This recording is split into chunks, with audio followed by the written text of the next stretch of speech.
안녕하세요. 이 시국의 코리안 포스트입니다. 코로나라는 전염병에서 세계가 탈출하려는 이 시국에 또다시 우리를 위협하는 강력한 바이러스가 퍼져 문제가 되고 있습니다. 바로 원숭이 두창이라는 전염병입니다. 호흡기로도 감염되며 걸리면 10명 중 1명은 사망할 정도로 치명도도 높은 편이라는데 어떤지 알아봤습니다. 원숭이 두창은 사람이 감염되면 열이 나거나 온몸에 물집이 생기고 심하면 목숨까지도 잃을 수 있습니다. 그런데 주로 아프리카에서 퍼지던 이 병이 최근 전례 없이 유럽에 이어 미국에서도 발견되고 있습니다. 유럽에서 원숭이 두창 감염을 가장 먼저 확인한 건 영국입니다. 지난 7일 나온 첫 환자는 최근 나이지리아 여행을 다녀왔다가 감염된 것으로 추정됩니다. 이후 영국에서만 모두 20명이 원숭이 두창에 감염됐고 스페인과 포르투갈 등 유럽의 다른 나라는 물론 미국과 캐나다로까지 급격히 확산하면서 지금 감염 환자는 100명이 넘습니다.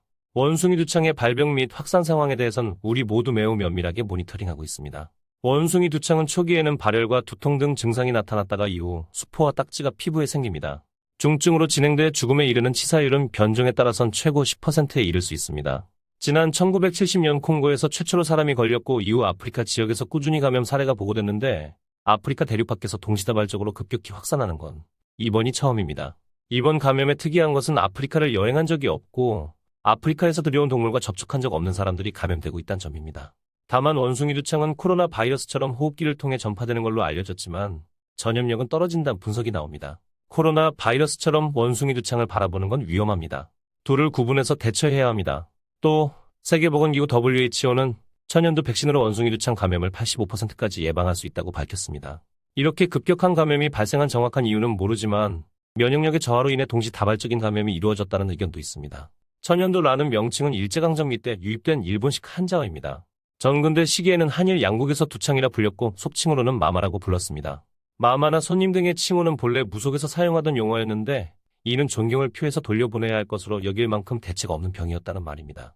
심지어 천연두는 공기 감염으로 전파되는 질병이라 전염력이 어마무시했습니다.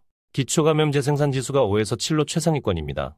대표적인 증상은 전신에 나타나는 발진인데 영화나 드라마 같은 것에서는 스티커 좀 많이 붙여놓은 것 마냥 빨간 점들이 생기는 모습으로 표현하는 경우도 있지만 이는 공포감을 낮추기 위한 순화이며 진짜 천연두에 걸린 사람의 피부 상태는 더 심각했습니다. 심할 경우 타인이 보기에 혐오감이 들 정도로 흉한 발진이 온몸에 발생하는데 이로 인해 발생하는 사회적 고립이 환자들에게 정말 큰 고통을 주었습니다. 그러나 그걸로 끝나는 것이 아니라 심한 고열이 일어나 앓는 도중 이로 인해 사망하는 경우가 대부분이고 살아남더라도 발진은 이른바 곰보 자국이라는 흉터로 평생 남는 데다가 고열로 인한 후유증도 무시할 수 없는 꽤 악독한 질병입니다. 신경세포가 열에 약하기 때문에 뇌 손상을 입거나 시력을 잃는 경우도 부지기수였습니다. 공기 감염이 가능해 전염성도 굉장히 강해서 천연두에 걸린 환자가 한 명이라도 생기면 나라 전체가 뒤집어지고 주기적으로 대유행을 되풀이하여 많은 사망자를 냈었습니다.